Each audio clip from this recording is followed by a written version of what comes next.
previously invited, so call me back. Okay, love you. Bye.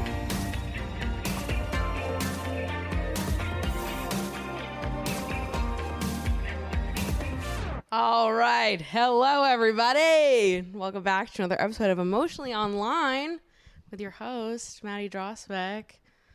Show for spilling guts and sharing secrets. We're back, and I can't talk. And today, I'm joined by a very special guest, one of the original founding fathers, the original lad, Jordan. It's good to be on the island, love. I'm joined by my great pal, Jordan. We're adding another Jordan to the Maddie Drosbeck universe. Yeah, I'm a different one.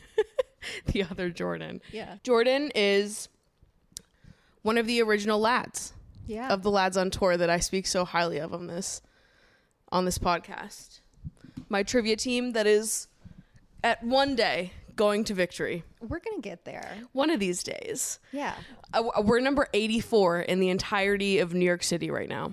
So, I mean, listen, not to flex on all you idiots out there, but we're doing pretty good. The goal is to get top 60 in New York this season, this trivia season. I have hope, but... Me too. I also know that I'm not going to study for trivia. You know what? I've started, actually. You have? I've started playing Who Wants to Be a Millionaire and Jeopardy on my phone. Okay. Just to like absorb useless knowledge. So now I know that Shakespeare's mom's name is Mary, in case anyone ever asks me. Maybe we'll get there. So I'm just saying, let's not write it off. And I thought that maybe I would start watching Jeopardy too.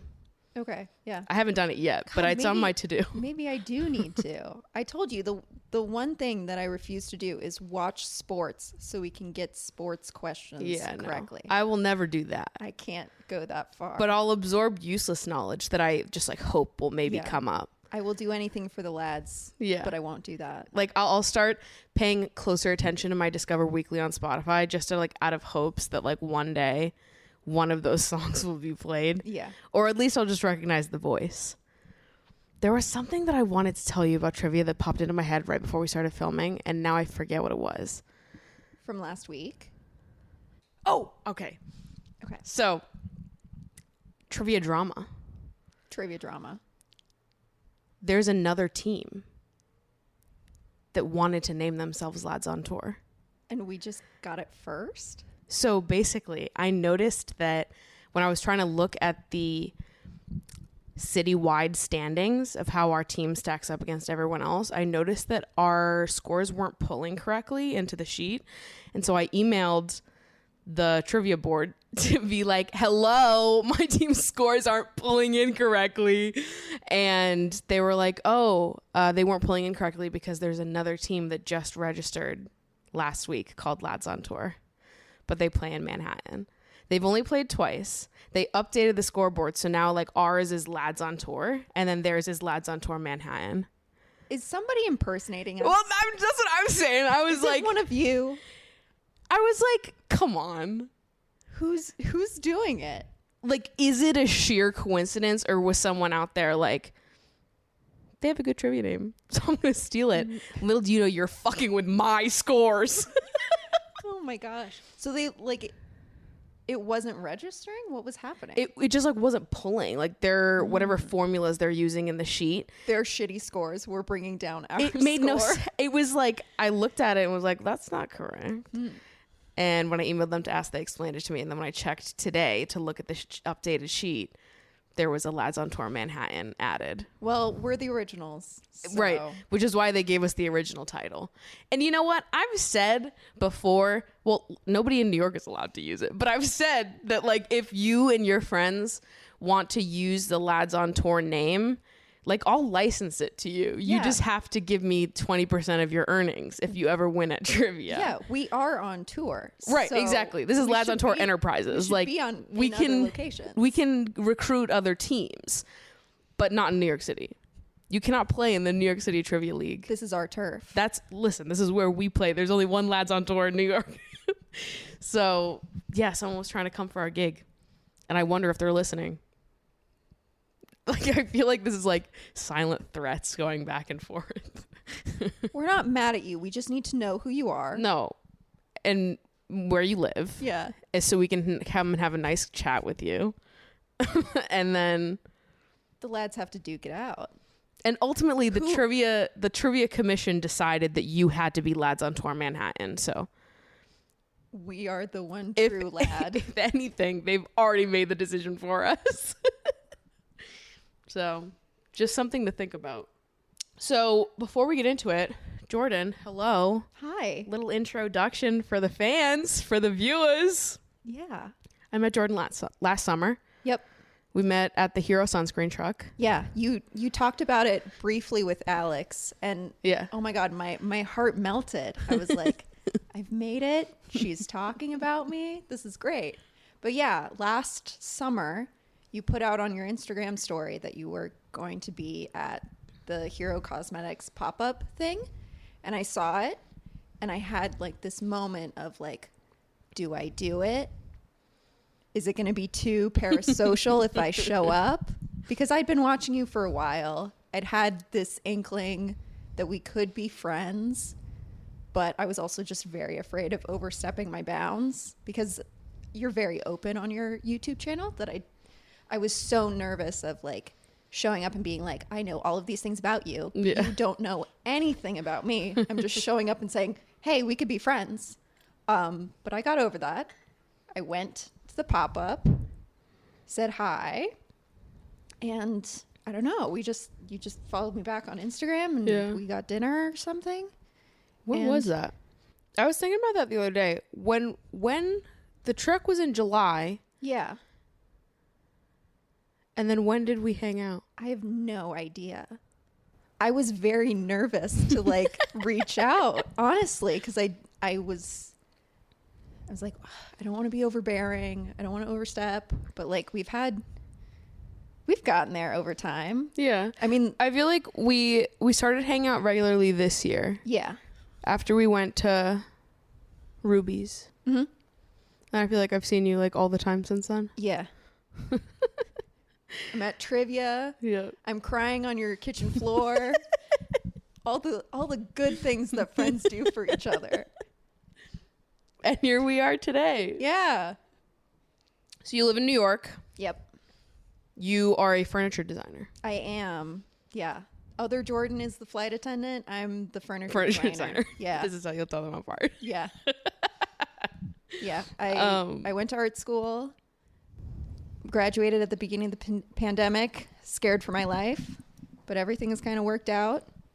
I do furniture. I spend a lot of time looking at lighting and designing homes that I cannot afford. But I'll get there one day. One day I will be able to purchase something that I design. But I love it. I brought Jordan here today because Jordan, like myself, has a lot of opinions. And I think that we consume a similar section of the internet, but it is a section of the internet that doesn't overlap with any of my other friends. Like, I feel like the internet stuff that goes on that I would talk to Jordan about, I don't have anyone else that I could talk to about that. And we find a new intersection like every day. We found one out today, like 30 literally 20 minutes ago. I brought out, do you know Steven Subdick? And Maddie was like, yes, I do. So that's another one. But yeah, I feel like every time we've talked about YouTube, another layer has. Yeah. But yeah, I've always been extremely online, even if I wasn't an active participant. Like I've never posted a YouTube video or had any desire to like really put myself out there, but I've always been lurking and definitely on some of the like more fringe sides of the internet, I guess. Yeah. I love the drama, Maddie. And I feel like would you say that you watch Hassan the most out of everyone? Yes, I am a Hasanabi head. Haters be deterred. I'm always there. Yeah, I feel like I've been watching him for a good deal of time, but I, like many other people, like really got into streaming over the pandemic because I was alone in my apartment, and it's just kind of nice to have a live feed of somebody just like hanging out and not doing anything too serious. I mean, Hassan is always screaming, so that's a little bit different. But I definitely got more into like different streamers over the pandemic. And I'm like a baby on Twitch. Like I consume Twitch content, but I'm still like, I feel like I'm on the outskirts of Twitch for the most part. There's just so much of it. There is so much. Like, for as often as I'm in Hassan's stream, I am not there 8 hours a day like he is. And even thinking about that, I'm like, yeah, I can maybe handle like 3 or 4 hours in his, but I can't imagine if I were following like 6 or 7 streamers religiously, because like I don't have enough hours in the day to watch that. No, I feel like I've watched Hassan now and then because of H3. Because obviously I talk about how H3 is what I consume the most of on the internet. Every episode, every week, I watch it all. I don't miss a minute. Like I'm in the H3 universe. And so when they started doing leftovers, I started watching Hassan's stream every now and then. I think first I was watching like replays on YouTube of when he was watching like the psychology videos. Yeah. And then when Ethan went on for is it Chad Vice? Mm-hmm. I watched that stream, and then I watched a few in like the months that followed when Ethan went on for that. I watch a lot of Among Us videos. Mostly I'm watching like reruns of that people repost on YouTube, because I can never keep track of when people go live. Yeah.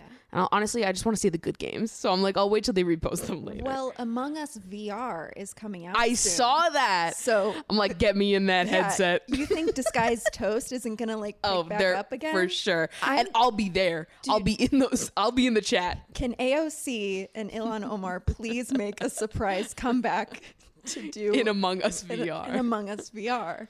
I want to get in there so badly. The thing is that I watch so much Among Us, but I can never play because I don't have anyone to play with. And if you go just play random on Among Us, like you're just playing with a bunch of 12-year-olds. Yeah, random on Among Us is really It's not awful. fun. So it's like I just have to sit and watch. So when I saw the Among Us VR thing come out, in my heart, I was like, I hope that this reignites everybody's interest in Among Us, so I'll have people to play with. But I feel like that's really all I watch on Twitch is Among Us. I watch a lot of Ludwig. I love him. I never watched Ludwig stream. Yeah. But I watch all of his like mogul mail videos, and he's a good egg. Like, yeah. I haven't known about him for very long. I mean, like I've kind of, everyone that I know is attached to Hassan in some way or another. That's kind of how I discover everyone. And I feel like I've only been like aware of Ludwig for the past year, but I guess he came up rather recently anyways. Definitely. I discovered him because YouTube started recommending me Ludwig and Cutie Cinderella, like cute moment compilations. They're so cute. And so I started watching them and I was like, oh, I like these guys. Yeah. And then I just started like sort of on the outskirts watching both of them. But I feel like a lot of my like awareness of Twitch and like Twitch news, Twitch drama does come from H3 because I'll talk about it on the show anyways. Yeah. So I'm not like super involved, but I'm involved enough that I want to talk about it. And you're like the only person I know that knows even a little bit about Twitch things. Yeah. My brain is rotting for sure. I'm trying to monitor it, but I mean, I am a chatter at the end of the day. Yeah. And something's going down and I'm there. Right. Like, believe me, I was in the stream with Hassan and XQC and I wish Ludwig, I was there. Like, what was it, like 2 weeks ago when everything, when like gambling was being threatened. So of course XQC was on some dumb shit because he has to defend how much money he makes gambling or whatever. I was there, and it's it's funny that people talk, how even you said, you're like, I wish I were there, because between all of them, it was like 400,000 people were That's watching wild. live, which is insane. Like, local TV doesn't even like Right. pull those kind of numbers, but like a bunch of nerds on the internet fighting, like Yeah. we are there in an instant just to watch I people love it. scream at each other. Yeah, I live for the drama. Like, there's some part of me that is a hater at heart. Yeah. I just love watching the drama from the outskirts. Yeah, that's my thing. Like, I'm really not like an active No, chatter. I'm I not just like, watch. I'm not screaming at anybody. I'm not doing anything, but I'm just like, I'm sitting there. I'm watching all of this unfold. Mm-hmm. I don't know. Yeah. Like, I'm an H3 member, and I don't think I've ever typed in chat Yeah. once, which is like half the appeal of being a member, because H3 doesn't really do anything for members. They do, like, they just started as of 2 weeks ago doing a Tuesday show just for members. But before that, it was like the only perk to being a member is that you can chat during live streams. Yeah. And I didn't even do it because I was like, I'm scared. I'm scared to chat. What if they see me and Right. what if they call me out for something? I think maybe that's my fear with Hassan. I don't think I would say anything inadvertently stupid, but the No. way that Hassan will just pick somebody out. You're like, you didn't even realize Yeah. you're stupid, and now you feel like a dumbass. Yeah, and he just puts you on the edge of the guillotine, and Yeah. he's like, I'm going to tell you while you're wrong, and then I'm going to block you. And 30,000 frogs are just like Right. chanting for your downfall. I'm very scared of Yeah. that. Even though I don't think I would ever actually say something that would put me there, No. I'm afraid. Yeah, no. I get too scared to chat because I also worry that there'll be people in there that like know who I am. Because I think like I view like my like experience as a viewer on YouTube and my experience as a creator as being completely separate Yeah. experiences. You don't have a sock account to bully? No. And so like when I'm in the H3 live stream, sometimes I'd be like, oh, I want to say this, and I'll like type it out and then I'm like, don't hit submit, because it's like it's gonna come up as a verified account is saying this. Yeah. It's a Maddie Drossback check. I'm like, that's humiliating. I'm a verified account in this chat right now. That's so embarrassing. So I just never do. I think the only time I ever did was when creator clash was happening and AB was fighting, and I was so stressed out that I was chatting. You have It to support. triggered me to start chatting. Yeah. No, I've always, even though I'm not like an active participant in the community in that way, I've always liked having the community Yeah. that is involved in Yeah. streaming. I think that's the other thing, because I definitely started following Hassan during I started really getting into it around like the 2020 election. So like a ton of people were like there learning more about the US candidates and the political standing of everything. And I think that was Yeah. kind of cool, because a lot of people were like actually trying to learn something, and everybody was learning from each other. Yeah. Which, I don't know, doesn't always happen in online communities. Yeah, definitely. But no, I'm not very talkative. I'm just watching. Yeah, just very attentive. Yeah. And the thing is, I never even like take advantage of the fact that there is chat in any way, because usually I'm watching on my TV. So it's like I can't see the chat. I just watch them and I sit inside my brain and I go, this is happening right now. They're doing this right now. And I just like have fun with that thought. That's the appeal to me. Yeah. Being able to sit and watch live, and when they talk, I'll like talk back.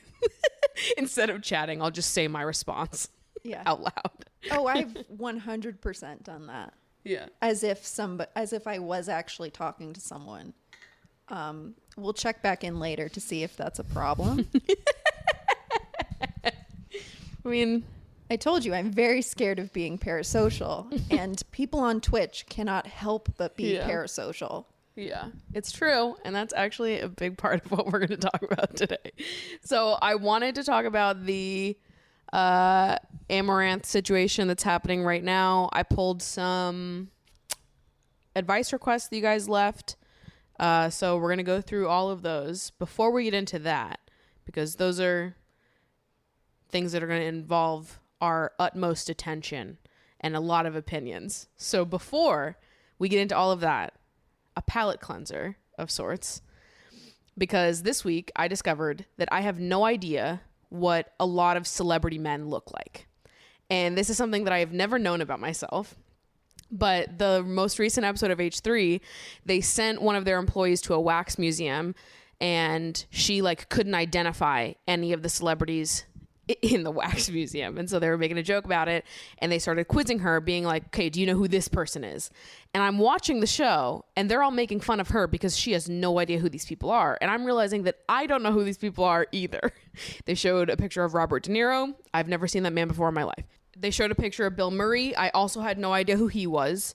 And then they showed Bruce Willis, who I think maybe I could have gotten if I looked a little longer. And then also Samuel L. Jackson, which maybe I could have gotten if I looked a little longer. Because I can look at him and go, I know what he was in. He was in Pulp Fiction. I have no idea who he is, though. Can't put a name to the face. And this feels like a thing that is exclusive to male actors, because I can pull out most women unless they have like an extreme look-alike. Another one that I didn't get, they showed a picture of Natalie Portman. I thought it was Keira Knightley. But they look similar enough that I think that's a fair mistake to have made. Obviously, I can pull out like the Brad Pitts, Angelina Jolies of the world. I think that most of my confusion comes from like beloved celebrities that have stayed out of drama that are men. I have no idea who you are. And so because I've just learned this about myself, I thought it would be fun to get Jordan to basically pull a bunch of random famous men to see if I know them and can identify them just based off one photo. Okay. So I have just gone to the IMDb top 250 movies, because I feel like these are well-known actors. They have to be if everyone on IMDb is like out. How are you already stressed? I haven't even picked because one. I'm gonna get bullied for being so stupid.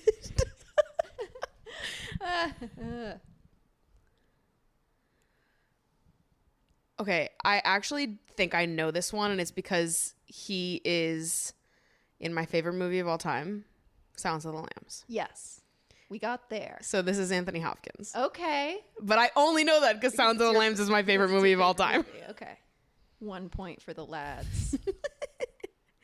See, that's the other thing, too. That's why it stressed me out when H3 started doing this segment, because I was like, I need to know these things for trivia. If, like, someday they ask me about this guy and I, like, can't put two and two together inside my brain. I'm like, listen, I know Robert De Niro exists and he's an actor, but who is he? What has he been in? I couldn't name one movie that Robert De Niro has been in. I'm not even kidding.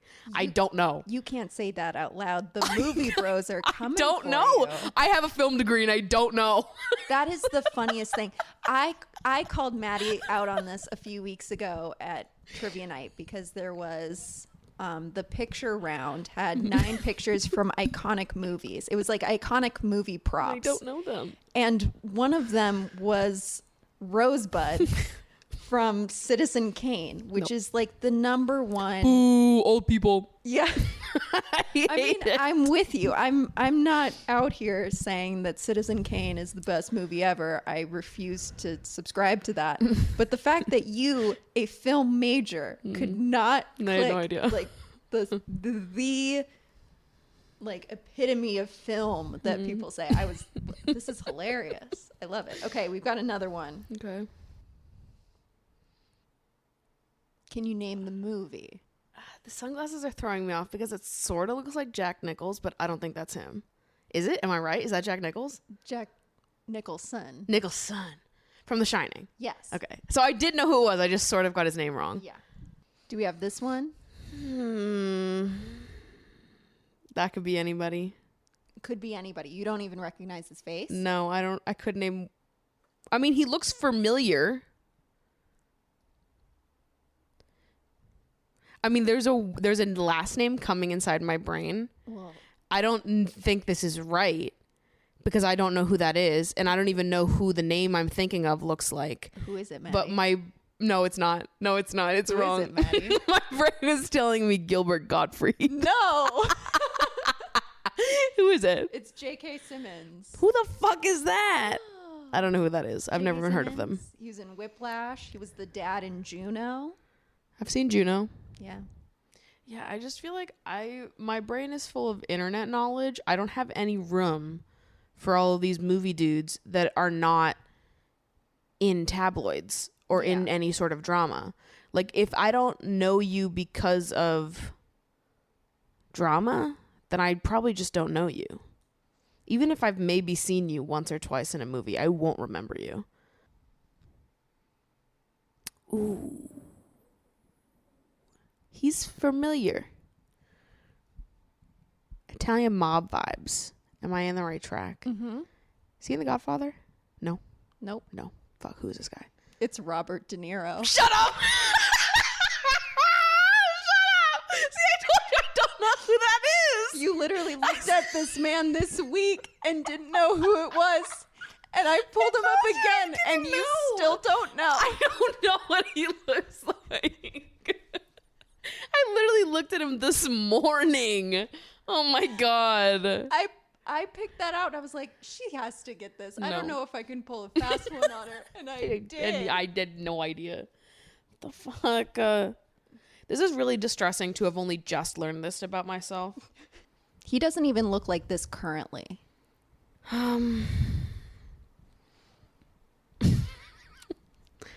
I mean, no, I don't know who that is. Daniel Day-Lewis.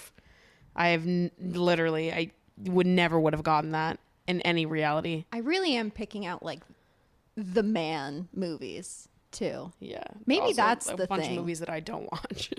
Yeah. Do we know him? Okay, I know he's in Seinfeld. Yes. What's his name though? I don't know. Jason Alexander. Yeah, no, I never would have gotten it. Nope. I just know that he's in Seinfeld. He is in Seinfeld. Okay, I can get this one. God, who is that? I don't know. Who is he? Okay. Hot. Yes. That is a factor. Oh, God damn it. No. I don't think I know. Patrick Dempsey. Ah! Yeah, Yeah. that makes sense. That checks out. No. Damn it. Fuck. Last one. Oh, yeah. That's a man. That is a man. He could be anyone. He could be a news anchor. This could be my next door neighbor. I do not know. He looks British. Not British? I don't think so. Looks British to me. I have no idea who that Edward is. Norton. Nope. Nope.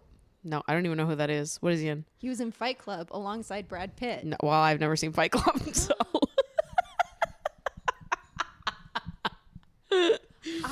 I love that you haven't seen these movies. I don't think you should watch these movies out of defiance. Well, the thing is that like I don't like anything super bro-y. I'm not interested in mafia movies. I'm not interested in sci-fi. I'm not interested in anything like medieval. I'm not interested in like, I mean, really anything set in like olden times. I'm not into it. Yeah. I'm not into, I mean, maybe I just named everything I'm not into, but I feel like the stuff that I am interested in watching is like never in those genres. And that's what all of those dudes are cast in. Yeah.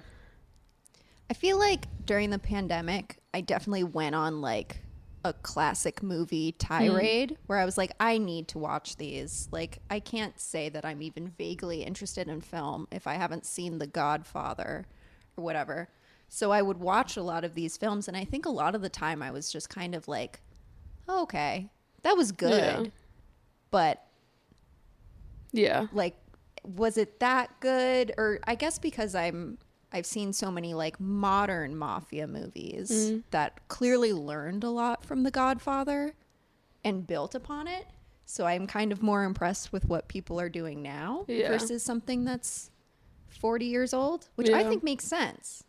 Like, there are definitely older movies that I love and think deserve the hype that they get, but I'm really just not on the bandwagon of thinking that nothing we do now could ever be anywhere close to Citizen Kane. Right. Citizen Kane is pretty old. I think we've had better scenes of somebody going through a rage and ripping up a room than we did in Citizen Kane. I know that was groundbreaking. Yeah. But I would like to believe that people who are alive can also make really good art. Yeah.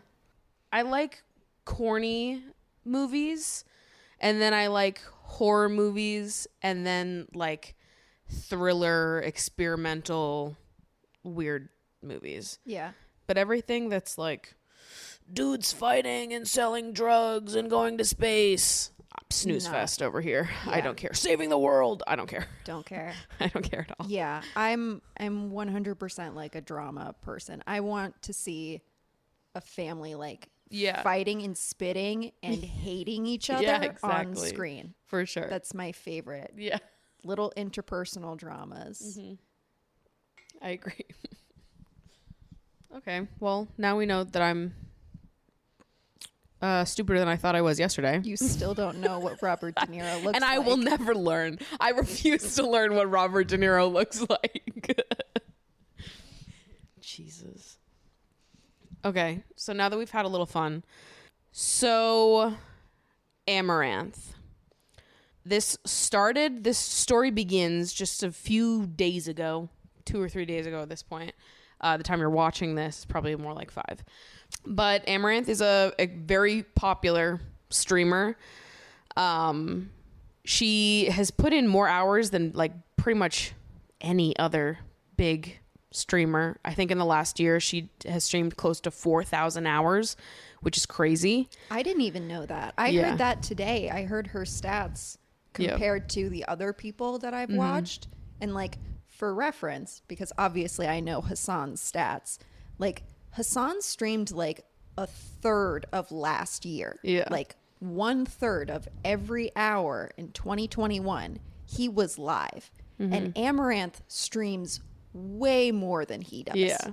I think someone said it was like close to 50% of the time Amaranth is live. That's like every moment you're awake. Yeah, pretty much. It's insane. She's live more than literally anyone is. She's known. She's super fucking hot, basically. And a lot of her followers and subscribers that watch her regularly are dudes that think she's super hot. She also is an OnlyFans creator, and but Twitch is, I believe, her primary platform. I think so. I don't know much about her timeline, but I think she was streaming on Twitch before much of anything. Then she got really big around the hot tub streams.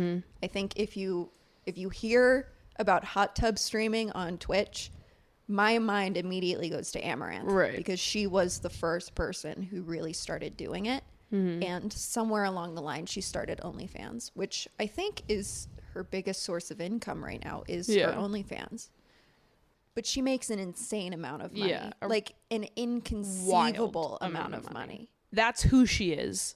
And basically what is happening right now is she went on live a few days ago and revealed that she has a husband, has had a husband for the last 7 years.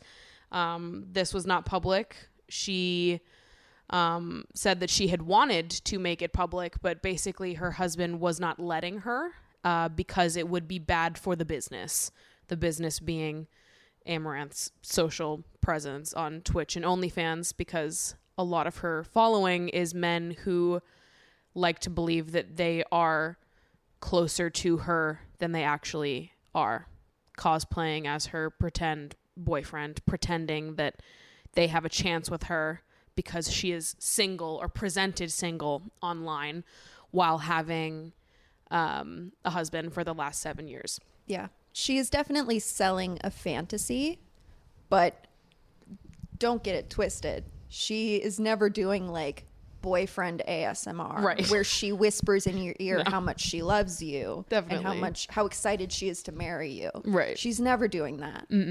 But she is a sex worker.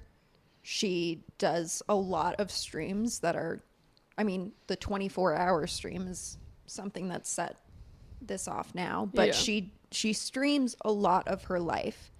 And when you stream that much, I think it's very easy for people to think they know everything about you. Mm-hmm. So the fact that she had a husband and was keeping it secret, I think jolted a lot of people because they thought they had the privilege of knowing everything in her life when a streamer does not owe that to you at all. Yeah, exactly. And so she said that she wanted to be public with this information, but her husband did not want her to be. He basically has a hand in every part of her businesses. He has control over her bank accounts, her finances, and he was basically like a puppet master in the background, controlling how much she streams, when she streams, all of, you know, the background stuff that goes into being a public presence at like the creating the volume of content that she creates. He was basically forcing her to create at that volume while having full control over her finances. And then if she went against him in any way, he would threaten to harm her, her business, her dogs, and basically blow up her entire life every time that she didn't obey him. So she went on stream, talked about all of this, and then was on the phone with him so people could actually hear the way that he was speaking to her. I will link the clips of what was going on Amaranth's stream in the description of the YouTube video. If you're not watching on YouTube, you can just look it up. But basically, they were on a phone call. Presumably, he would have known that she was live, given how much he was controlling her streams. But you can see in some of the texts that she posted that he would often ask her while live to like step out of the room and call him, and would demand she do it immediately. So I think that when she answered his call on stream or took this call on stream, he was probably assuming that she had left the room and this wasn't being streamed to her followers like she usually would. So they're on the phone, and he is basically threatening to destroy her entire career and kill her dogs because she didn't want to do a 24-hour stream. And then gaslights her into thinking that he never actually said that, when she is crying about the fact that he has threatened her career and threatened to kill her dogs if she doesn't do this 24-hour stream. He continues to yell and berate her while her chat is just watching this happen. She's sobbing. And then after the phone call, she goes into more detail about what's been going on behind the scenes. So all of this information is coming out right now. Even people that were friends with Amaranth are saying that they had no idea that all of this was happening behind the scenes. It's like textbook domestic abuse, down to like the last, you know, every bit of information that has come out about this. Every second of those videos it's really difficult to watch, and it's really scary, and it's all, I mean, it's wild because she is someone that has been streaming so often and has made so much of her life public. So it's wild that like of the like 50% that we didn't see, this was what this girl has been dealing with behind the scenes. I think the other part that really shocked me is that she is a business. Yeah. Like she has a group of assistants and production people who are in her house, who are around her life constantly. And her husband is apparently one of those people as well. And to think that all of this was just being hidden. Because, I mean, her production team is always there when she's streaming. How did somebody not really notice when she has to leave? Yeah. And mute the stream so that she can go get yelled at or whatever. And I mean, most of most of the people I see commenting on the internet about it, who have all met her through one way or another, are all saying, like, I didn't know she had a husband. Like, this was completely under wraps. I think quite a few streamers have commented on it, saying, like, yeah, I've checked in on her, but she hasn't responded to anything. I think she was supposed to go live today. Her stream was up, but she never came on camera. I think there was she put up something about, like, the police being there. So she wasn't going to come to stream or something. But nobody has seen her or talked to her since. It's wild. And she also showed like aspects of her home that had been damaged because of him. It was like some people were in the chat being like, well, why don't you just lock your door, or like, you know, just stay away from him, whatever, you know, random, totally nonsensical and unhelpful things that chatters will say. But she was showing how, like, her door is completely broken. The lock is broken, the doorknob. And then she was showing these, like, holes and dents in the walls that he had made when he had become physically violent during some of their arguments. And she was also saying that she had tried to explore what, like, ending the marriage amicably would look like, and he basically said that the only way that he would go out amicably throughout all of this and leave her alone is if she basically gives him everything that she has. He wanted her to take $1 million and then him to take everything else, because he was under the impression that he has built everything for her. Right. So, in response to all of this coming out, you would think that people would be like, that's so horrible and awful. Yeah, you'd think her fans especially would be the people saying, that's so horrible. Right. Are you okay? The people that spend like 50% of life with her in stream. You think they would be outraged at the fact that this person that they claim to enjoy, content they claim to support, was, you know, behind closed doors dealing with something so horrific.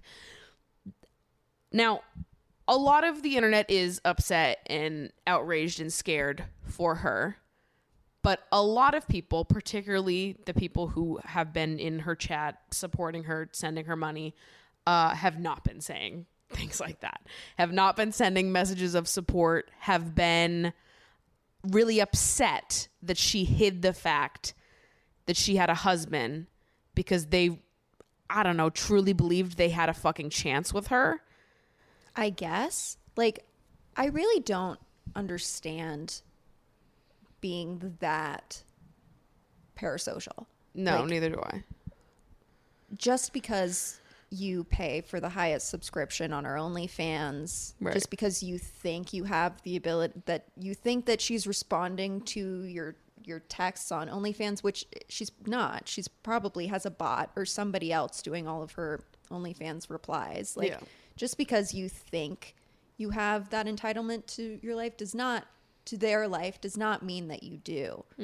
But yes, so many people seem really upset at the fact that, quote unquote, she lied about having a husband, as if that is relevant at all. One of the first tweets that I saw, because when I first heard about what was going on, I just, like, I don't know, maybe I still believe the best of people, and you hear something so horrible and you think, like, oh my God, everybody must be reacting the same way that I am right now. But one of the first tweets I saw on my feed was from this guy that said, Amaranth has had a husband this whole time, yet I've been gifting thousands of tier 3s every month. How do you get a chargeback on a credit card?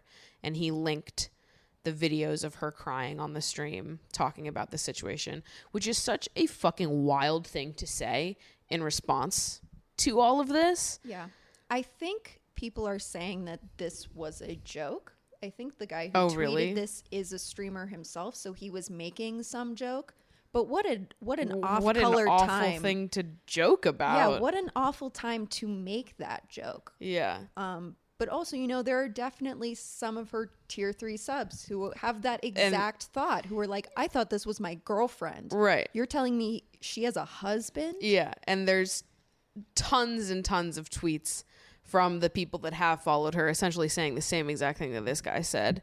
I mean, I think that like everyone, the type of parasocial relationship that happens between like these OnlyFans creators and the like incel dudes that follow them is like a whole other level of parasocial relationship that I don't think any other creators will ever experience even a minor amount. Yeah.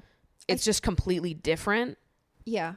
I think it was earlier this year, Amaranth did a little documentary with Vice, which was really great, actually. I didn't know much about her prior to it, so I'm glad that I watched it. It humanized her in a lot of ways, because it was a look behind the scenes. But she talked about one specific instance she had with one of her like stalker fans who like flew to where she lived in Texas, got a hotel near like the address of her PO box, like really thought that he was in a relationship with her, that they were going to get married or whatever, to the point where he was like fully stalking her when she has never actually interacted with this man at all. He was just in chat. And I really don't understand how you get to that level. Yeah. It crosses like so many lines. And it's extra scary because of like the nature of her content being someone who makes adult content. So Keemstar, as always, proves to everybody that he is like the actual like stupidest person on the face of the planet. He does that a lot. Like every opportunity he can. What did Ethan say? Ethan was like, it's Keemstar's God-given gift to always have the worst possible take in any situation. And it's true. Think of any situation, look up what Keemstar's take was in that situation, and I promise you it's worse than you think it is. Yeah. He shocks me every time he opens his mouth. You think that it can't get worse. But it does. It absolutely does. And so Keemstar's take on the situation was to say, Amaranth told her chat about her husband who has been in control of her bank accounts, taking the money, also threatening to kill her dogs, etc. Guys online have been donating to her for years without realizing the money was going to her husband. Clearly her husband is abusive. She showed the texts, but Amaranth herself has scammed so many guys online claiming she was single for years. These Twitch streamers don't care about their viewers. They all just use you and your low IQs to fill their pockets.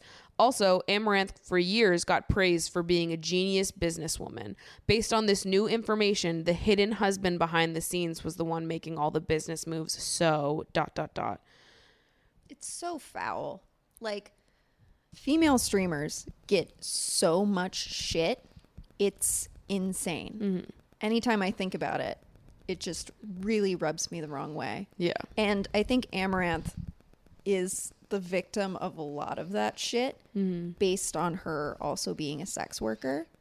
I've never watched much of her streams. I've watched maybe like 30 seconds. I'm aware of her because she has guest streamed on other people's, and I've seen her around. And like I mentioned, the Vice documentary. And when I watched that Vice documentary, I remember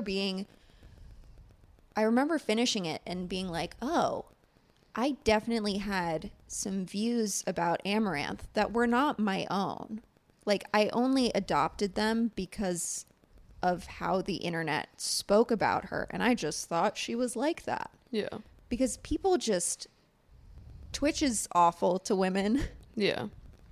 I don't know what the solution is, but time and time again, we just see again and again, women are just constantly shit on the platform. Mm-hmm. And especially seeing the success that Amaranth has made from it does not surprise me how much shit she gets.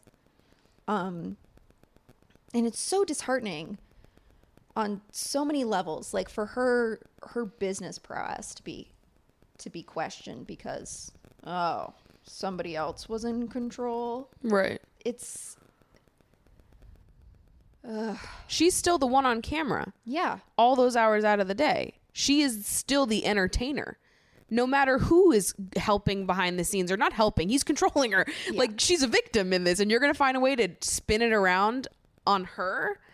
So she's the problem when she's just fully been a victim this entire time. Her finances are being controlled. She's being forced to stream for like exorbitant amounts of hours. Meanwhile, there's this guy who's behind the scenes forcing her to do so and berating her, screaming at her, getting physically violent, breaking shit in their house.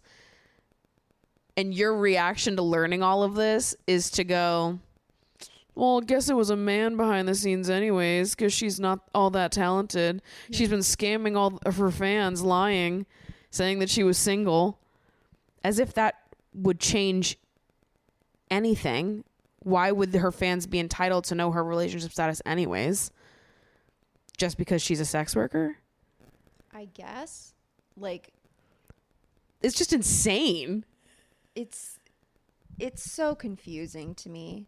So I saw a thread that someone tweeted, Sweet Anita tweeted in response to everything that's going on.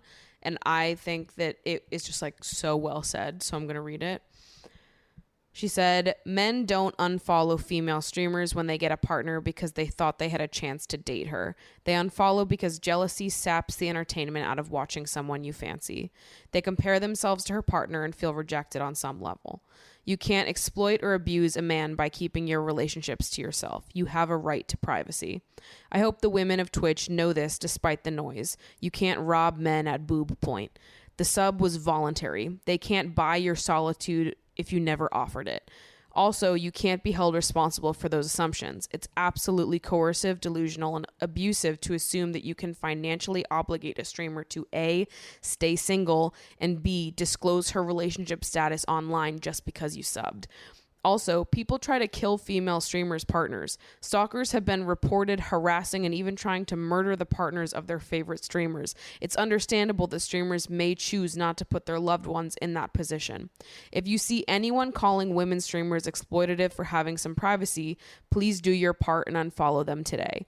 No other worker is obligated to stay single, tell their boss their relationship status, or put their partner's lives online or see their pay docked.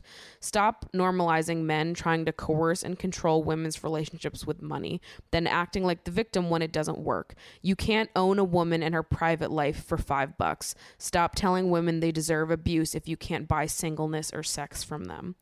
And then she put up a poll that said, do you think streamers should have to disclose that they are in a relationship? And 10% of people said yes. Ugh. Isn't that wild? Because it's like, okay, we've got the 90% of people that have their head screwed on, but then you still have the 10% of people that are like, yes, streamers should have to disclose that they are in a relationship. Are you out of your fucking mind? I really just like can't conceive this at all. It makes absolutely no sense to me. You know, one reaction that I saw, I don't know who the guy was, but he was a streamer and he was reacting to her video on his stream, and he'd paused it at 1 second and he said something along the lines of like, I'm really trying to focus, but her cleavage is just like out in the open right now. Like, I'm trying to focus on this woman who is sobbing and crying and on the phone with her abusive husband, and you had the thought of like, boobs, right? I gotta look at her. They're right there. She can't help but be objectified right now. If she really wanted to talk about her abuse, maybe she should have put on a sweater first. It's like, it's so upsetting. Yeah. And that's wild to even like put something like that online, to like say something like that confidently out loud. You just hate women. That's, yeah. I don't really know like what the other explanation for it is. I think that's what it is. I think a lot of the hate that women get on Twitch is because for so long it was a male-dominated space and a gaming-dominated space. So if a woman is succeeding on the platform by doing something that is not gaming, Twitch is going to be like so pissed about it. even though like gaming is turning into like a fraction of Twitch, which I think is good. Diversify, get more content. But yeah, Amaranth does ASMR, a tub stream, whatever, and people just like cannot help but shit on her. Yeah. Dude, she does gaming, she does Dance Dance Revolution, and people are still mad. Right. It's It's just like if you are claiming to be a fan of someone, you like someone, you send them money every month, you subscribe to them, whatever it is, and then when something like this happens to them, you are not sad for them, you're not angry for them, you're not scared for them. Instead, you are mad at them for not telling you, some random person online, that they were in a relationship. You don't actually like them. And I think especially in the case of Amaranth being a sex worker and someone that makes a lot of adult content, that makes it even more scary, because it's like, not only are you clearly don't like her or care for her in any way, you were only consuming all of this content because you were being gross. Yeah. You don't care for her in any way. No, there were people in her live chat when she was having her breakdown who were literally like still hitting on her, who were still saying stuff like, oh, well, I could treat you better than him, baby. Jesus and it's Christ. like, this is, I can't imagine. Right. I cannot imagine being so brain dead that you see a woman who you apparently really like as a content creator. You see her clearly in so much distress and pain, being shouted at live, and you're like, I'm still gonna hit on her. I'm still gonna hit on her. To listen to a woman talk about her experience with domestic abuse and then be like, I can't pay attention because her boobs are out while she's talking. Excuse me? I wish Keemstar would keep talking, honestly. I want to know how bad his takes get on this. People shouted at him a lot for that first one, so he shut up. And I just know that it's just going to get worse. I wish he would rip the Band-Aid off and tell us how he really feels. Right, keep going, Keemstar. Because he's going to say something about like... dig the hole. Yeah, he's going to say something about like, well, why shouldn't I objectify her if she puts this stuff out? Like, she chose to do this. Just say how you really feel. Like, if just you're going around what you really mean to say right now. You're almost saying, I don't see women as real people, without saying it. Just say it. Yeah. That's clearly what you believe. Yeah, it's really scary. I feel really sad for her, not only because of like what has been going on in her personal life, but because of like her job too. Yeah. And all these people that she has to now put up with. She just opened up about like one of the worst things a person can go through, and to go online, to be on stream and see what thousands of people are saying in response, to have to deal with like thousands of these super misogynistic men who believe that they are fully entitled to every part of you because they send you $5 a month, is like a whole other level of this that is so painful. And I hope that she has like a good support system offline. But I mean, knowing the control that this man had over her, like, you can really only get this kind of control over somebody by isolating them entirely. And that's true. I really hope she doesn't regret coming out. I hope she stands firm in knowing that this was the best thing for her, because she's going to see a dip in her subscriptions. For sure. I bet a lot of... And it'll be for the best. Yes, it 100% will be. But you know, there are people in her life who are already telling her, like, why did you do this? Right. Why did you ruin a good thing? You know? Right. And I think the other thing that you see online, I've seen it a few times in relation to this, but I think this comes up anytime like something happens online where a creator or streamer is like basically being bullied by their fans or, anybody on the internet. They're just like going through it at the hands of the internet, is people will say things like, well, what did you expect? Being a content creator that shares so much of your life, what did you expect people to do? Sort of like putting it on the streamers and the creators to be like, well, you signed up for this, so it's okay that now you have to read thousands of messages from these men online that feel entitled to every part of you. It's your own fault that they feel entitled to every part of you, which I think is such a wild response. And I think it's one that you see across the board, but I think it has like sort of a sinister undertone to it, especially with like sex workers being like, you asked for this. Absolutely. And I can't imagine like what kind of person it takes to look at a creator, an entertainer who is being abused behind the scenes, and then watch people try to come at them when this information comes out, to then be like, this is your own fault, and get mad at them for even deciding to take this career path in the first place. It makes me so fucking mad. Yeah. I think another important part here is that Amouranth said herself that when the hot tub stream started taking off, her husband was the person who was like, you have to capitalize on this. Yeah. You have to do this. And knowing how much he was involved, obviously he was pushing her to do all of this stuff that I'm sure she was not comfortable with. Yeah. And yeah, it's really hard to turn away a bag like that because she is making so much money. And honestly, she deserves to. She does.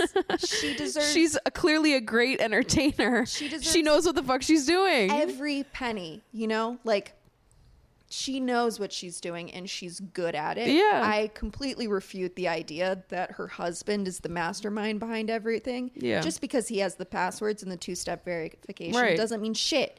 She is the one on camera. She's the one doing the damn thing. She is doing it. Sure, she has a team behind her, but she is the one who has to be on screen 50% of the day. Yeah. This really kills me because I know she's not getting the support she deserves from her community. Yeah. She's 100% getting support from people outside who have observed her slightly. Right. Other creators. Yeah. People that are maybe just now hearing about her. Yeah. Or maybe have known about her just because of how, large the numbers she's pulling are, but have never watched her themselves. Yeah. There are definitely people who are on her side. For sure. But I want to say it's the majority as well. I would like to hope so, but I don't think the majority of her viewers are on her side. And I would agree. That must be insane. Yeah. Especially like to be a viewer of someone, to pay for someone who makes sex content, to pay for someone's OnlyFans, and then when you hear that person is suffering from domestic abuse, your response is to go, well, you deserved it because you lied to me. You deserved it because you put yourself in this position. It just blows my mind that you can say that to someone you claim to support. And it's like, what do you want then? Like, you're paying for this. You clearly see value in what she's providing you up until you learn that she was married. Yeah, you just didn't see her as a real human being with agency. Right.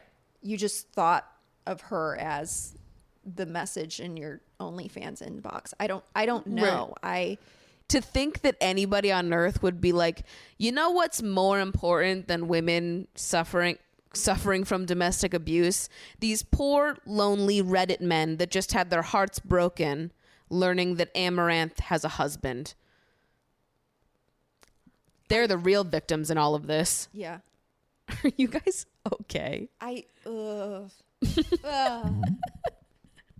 if you're paying for sex content, it perplexes me that people are like unself-aware of what they're paying for. Yeah. How you hope the exchange would go is that somebody pays for someone's OnlyFans content. They're paying to, you know, watch this person, see their posts, whatever. You'd hope that they like have the emotional awareness to be like, I'm paying for this because I just think it's hot. Yeah. Because I like watching what they do, and that's that. I watch the content that I paid for, and then I go about my life. Yeah. I am paying for service. Right. I am not. This is paying for a entertainment to person. me. This Yeah. is not real life. That's all it is. Yeah. Is entertainment.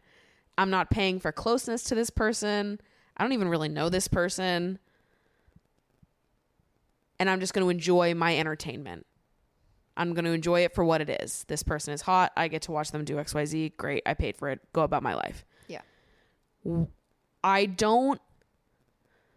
It scares me, the like volume of people that don't see it like that, and they don't see it as just being entertainment that they are paying for, exclusive bits of entertainment that they are paying for, and they really see it as like paying for parts of a person that they are then entitled to. She found a market that pays very well, but at what cost? Yeah. You know, because I'm sure there are plenty of sex workers who have wonderful relationships with their subscribers. Sure. Wonderful relationships with boundaries. Yeah. And I don't know how you could possibly teach boundaries to a lot of these people. Yeah. And something gets blurred in the realm of streaming. I don't know what it is, but there is something that just seems to like snap in people where because it's live, they believe it's like more real. Yeah, because I'm watching you do it like right now. Yeah. Yeah, I feel bad for anybody with a majority male audience. Women with majority male audience. Yeah. Scary. I would be fearing for my life. Yeah, I think my audience is like 95% women, and I'm like, thank God. Thank God. Yeah. Dude, I feel like I've seen some manosphere YouTubers look at their analytics and it's like 98% male, and they're like, huh, that's interesting. And I'm like, what do you mean? Why is this shocking? Where have you been? Yeah. Red flag. Right? Red flag is 98% male viewership. Something's not right. Hopefully there will be better updates to come in this. All right, so moving on, I have pulled 3 little requests for advice from some of you guys. If you don't know, there is a question/advice box listed in the description of the YouTube videos and the description of the podcast Instagram account at Emotionally Online Pod, where you guys can submit your stories, your drama. You want advice? You want to know what's good? What I think? You submit a little advice for requests, and I will maybe let you know. So first one I have here says, hi, Maddie. I'm feeling super conflicted about whether I should move to a different city when my lease is up next July. It is currently October. I feel conflicted because I've been dating someone for 2 years and he doesn't know if he wants to move with me, and neither of us really want to do long distance. We communicate love differently, and that causes friction, but we both really try and communicate things early on. He was also with me this year while I was going through a pretty huge life tragedy. He doesn't know for sure if he feels like there's a sturdy future with us, so he's hesitant to move cities with me, which, like, fair. I've been living in my city for 4 years now, and I'm really over it, and he's known that I wanted to move since we started dating. I'm not sure if I should break up with him now, so I'm not waiting for him to potentially break my heart when the time comes if he doesn't want to move with me, or if I should wait it out and take that risk or not move this year. Please help. I'm so confused. Sincerely, Stagnating in Seattle. I like that the setup felt very newspaper submission for this one. You guys should start doing that. I like the sincerely. Sincerely Stagnating in Seattle. That was a good little addition to this one. Okay. So you want to move. You want to move to a different city. You don't like where you currently live and you feel conflicted because you're dating someone who doesn't know if he wants to move with you. And you feel like your options are either break up with him now or wait it out and see what he says and take that risk, or not move. So I'll tell you right now what you shouldn't do. And the not move option, take it off the table. I think you should move. Absolutely. And I think you know that you should move. Yeah. And you shouldn't change that. Right. You know that you don't want to be where you currently are. You should move. Yes, absolutely. So don't budge on that Right. at all. Take that option's off the table. So now you're only left with break up with him now or wait and see how things play out. That I think is up to you. I don't think that there's a right or wrong option there. In my head, the like right or wrong option is like moving or not moving. Clearly you want to move. And I don't think that you should sacrifice what you want or what would make you happy for a potential relationship that may or may not grow into something more like extremely long term. I understand, like, if you've been together for 2 years, like, that's a significant amount of time. And this is not just a little thing that is very easy to let go of. But the pressures of turning a relationship into a long distance relationship is definitely something you have to sit down and think about. I think she mentioned that she already knew that they had different styles of love, which is good. Evaluate that for sure. Yeah. Because the pressures of a long distance relationship, you have to absolutely know. Definitely. Yeah. The kind of love that you need and the kind of love you are capable of giving somebody else with that added distance. Right. I understand that it's so difficult to cut something off when when everything seems to be fine now. But I would say it's probably better to cut things off when things are good than when they are really, really bad. Definitely. End amicably when you can. It'll just hurt less. And everyone will still be good. Yeah, definitely. Having different ideas for what you want in the far or near future is reason enough to break up. Yeah. If you guys are not on the same page for what you want out of life, that is a reason to break up, even though it doesn't feel particularly like anything's awful, or you hope that you guys can make it work and come around, and maybe you can.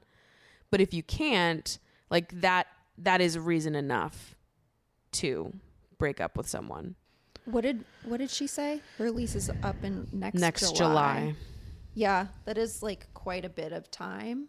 But if you have this dark cloud looming over, when you are sure that you want to do it, or more certain than he is, like it's going to put an immense amount of pressure on what you do have. Yeah.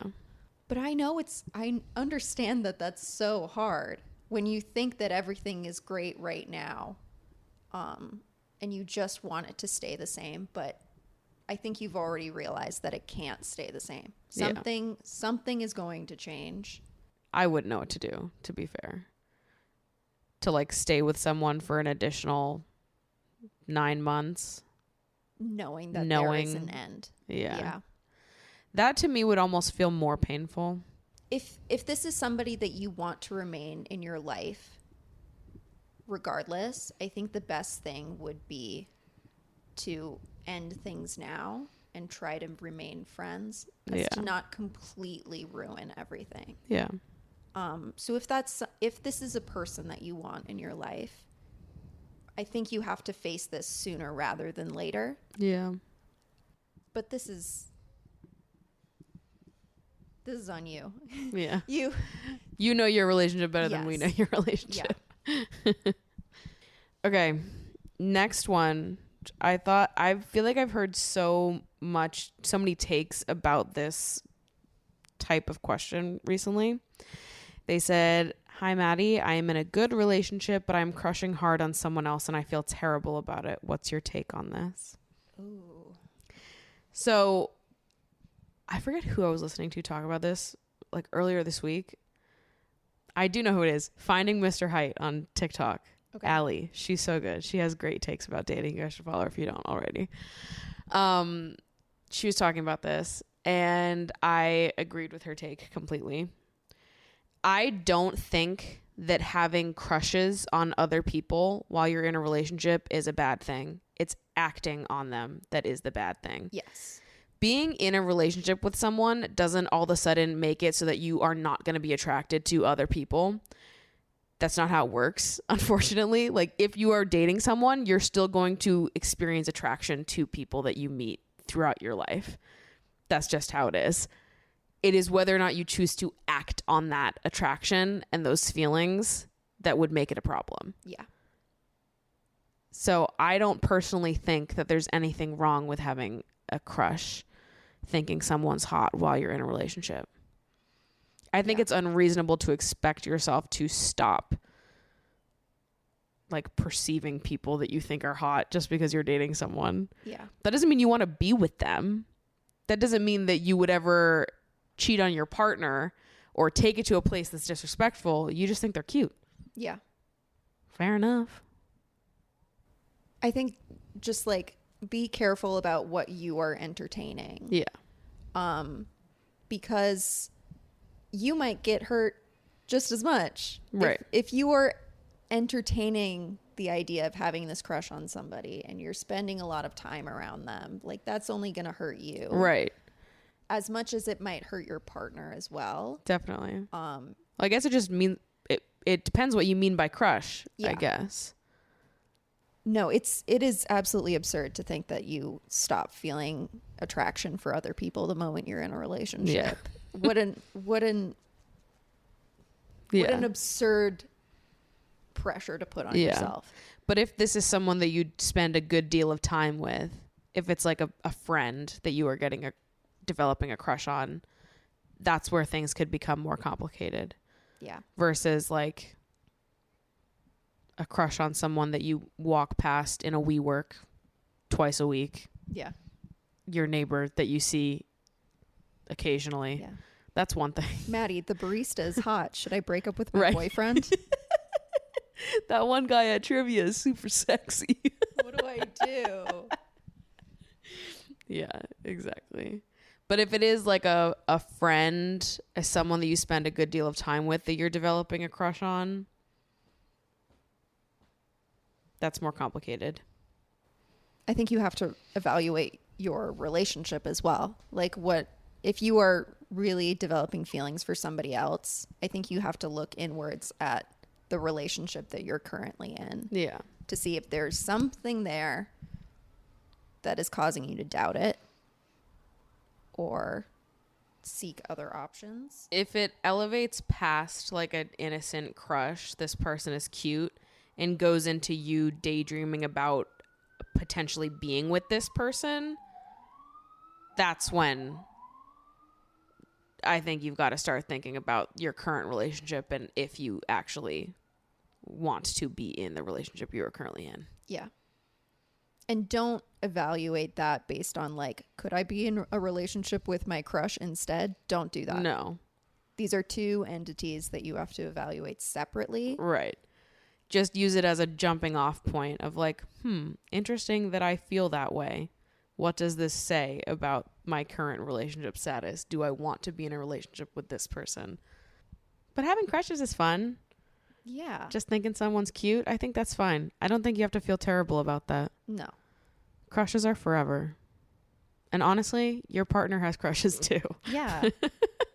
You might not want to think about that part, but if you're in a relationship with someone, you both still perceive other people as hot. Yeah. Sorry. It's true though. And that's okay. Next up, someone asked, how do you reconcile the feeling of wanting to be the cool girl with how you actually feel? I constantly feel like the ideal progressive feminist woman needs me to be sexually liberated, horny, open to experimenting, chill, and never jealous or needy. I have a low sex drive. I'm tired. I can't figure out my personal style, and I care a lot about a lot. For context, my boyfriend and I have opened up our relationship, which I have struggled with as he sleeps with others, but I feel like in order to be the cool girl, I shouldn't feel any type of way about it. I feel like I am not cool hot girl enough sometimes. Guys, it is time to kill the idea of cool hot girl. It's not possible. It's not real. It is a one-way ticket to hurting your damn self. Yeah. It's so exhausting. That is a made up vision of womanhood that has been created by men. Yes. To fulfill a fantasy. It's not real. You shouldn't strive for it. And striving for it just minimizes your own wants, needs, and desires, which shouldn't be the goal here. Your goal in a relationship shouldn't be to just please your partner's every last want and need, even when it goes against what you personally feel comfortable with. But like the more you describe this like cool girl, it's just someone without boundaries. Yeah. That's what you're describing. Which isn't very cool. Nor fun for you in a relationship to just be constantly molding your boundaries to fit whatever your partner is requesting in the present moment. Like dating in New York has definitely put the cool girl pressure on me. I'm sure you have experienced it as well. Yeah. I think dating in cities does that. 100%. When there are just so many people, the dating pool is so seemingly big that you're in a competition with everybody to be like the coolest. Yeah. To be the chillest, as if that will attract 100%. a partner. Right. Like, as if that will attract the partner that you actually want. yeah. Like the times that I have been the cool girl, I was not a good partner to anybody. Yeah. I wasn't being a partner. And if you were looking for a partner, I don't think being the cool girl is the way to get it. And I mean, personally, the cool girl phase has never lasted very long because I just kind of naturally seek deeper attachment to people. That's what I'm after. And when you sacrifice your own boundaries to please other people, you're just not going to reach that level of intimacy that fulfills you. Definitely not. And neither is your partner. The person you're with, like if they're seeking out a partner that is basically just a mirror that just repeats back to them everything that they want and say, like they're not really seeking out a genuine, deep connection either. If you want someone that just like gives you everything at the drop of a hat, I want sex right now. Horny right now. Now I'm going to do XYZ and need you to not react and be chill. That's a robot that you want, not a girlfriend.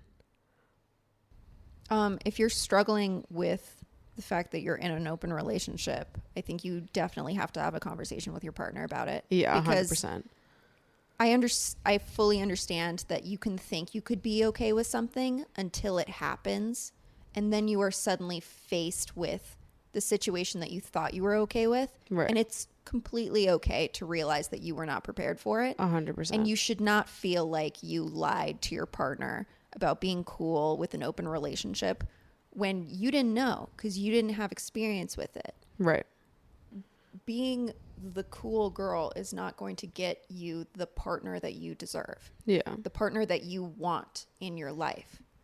And I understand that being the cool girl seems like sometimes the only way to get a date. Yeah. Being down is the only way that somebody will keep like fucking with you for a while. Mm-hmm. Yeah, sacrificing yourself and your boundaries based on a made up image that somebody else wants you to fulfill is is not going to be fulfilling for you.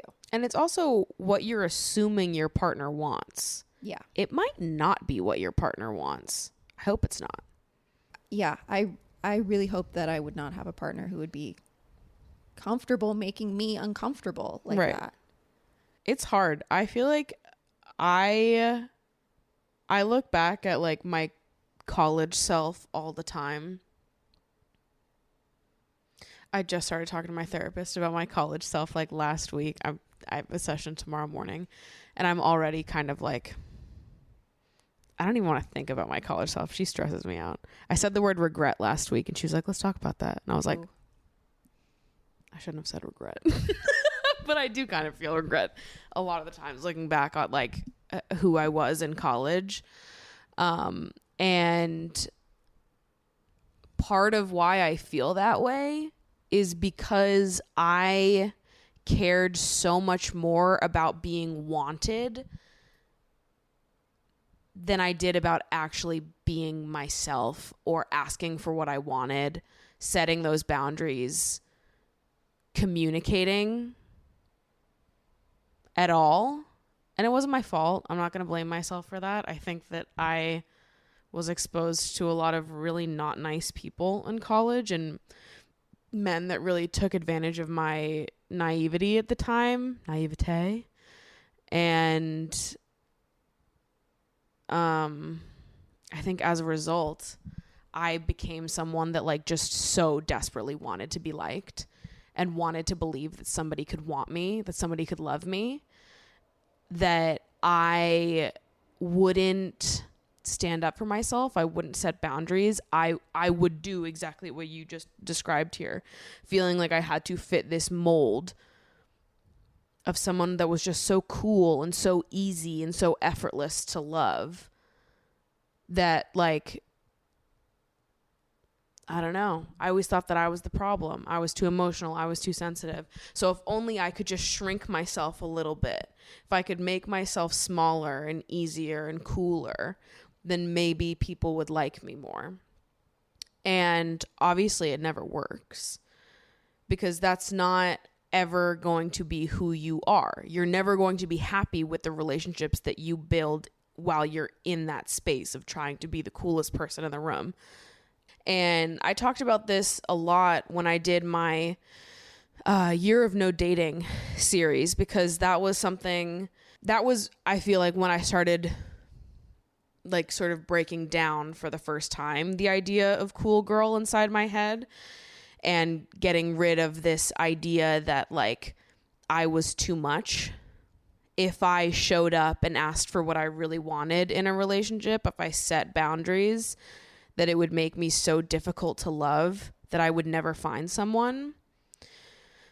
And it sucks because I feel like a lot of young women are taught to believe that about themselves, that it's like, if you set boundaries, if you say this is what I'm comfortable with and this is what I'm not, if you're too emotional, too sensitive, if you're not fucking down all the time, then you are just too difficult. You're too much, and people aren't going to want you because of that. Young women get told this like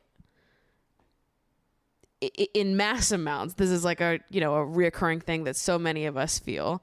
But at the end of the day, you will never be happy in a relationship with someone that forces you to constantly sacrifice your boundaries and hide who you actually are.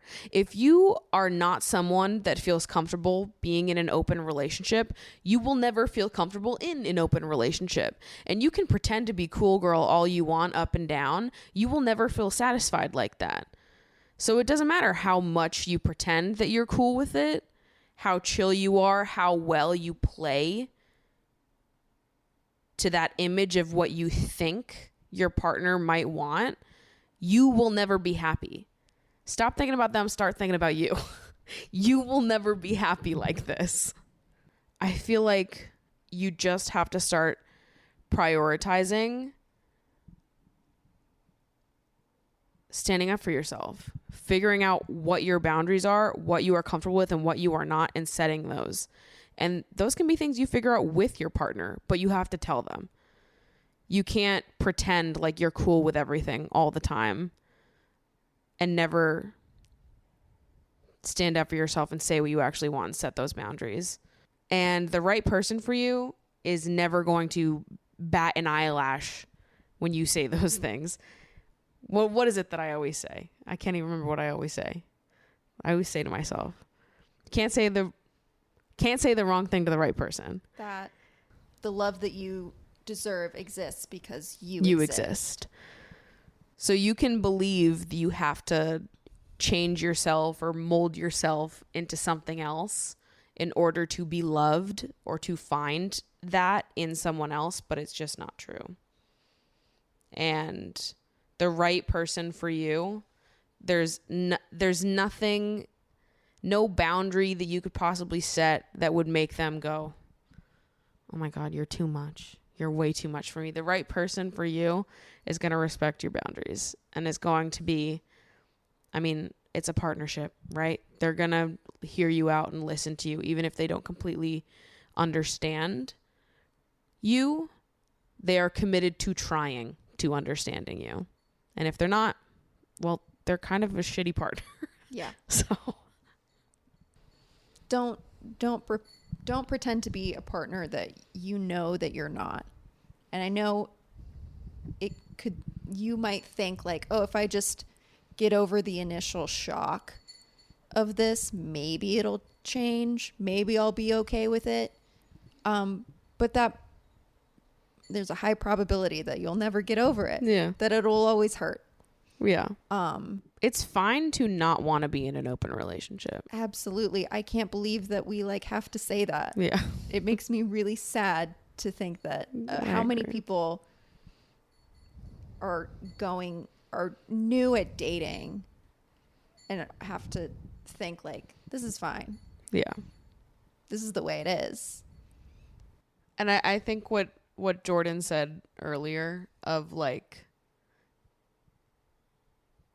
you don't have to feel bad about not wanting an open relationship or not knowing that you didn't want an open relationship before agreeing to explore that. Sometimes it is something that you learn along the way. You learn by trying it out and realizing, actually, I'm not okay with this. Yeah. And that's the same in like, if you're exploring like your sexuality and stuff. Yeah. If you think you are okay with something, maybe you're trying like BDSM or whatever. If you think you would be okay with it, and then in the moment you realize, no, you got to say it. Yeah. Like it is completely okay to change your mind in these things when you are still making up your mind. Yeah. Yeah. Sometimes it's just something you have to learn along the way. You learn with a partner, and hopefully if you're with someone that is caring and wants to be with you and wants to work through things with you, they will be receptive to you discovering that you don't actually want to do an open relationship. You are a person with boundaries and agency, and it is not too much to demand that other people see you like that. Not at all. Not at all. That's it for today's show. Follow the podcast Instagram if you haven't already, Emotionally Online Pod. If you want to submit your own request for some advice, want to tell me the drama of what's going on in your life, you can submit it at the question box down in the description. Thanks so much for coming on, Jordan. Yeah, I had a good time. Thanks for hanging out. I'll see you guys next week. Bye. All right, bye.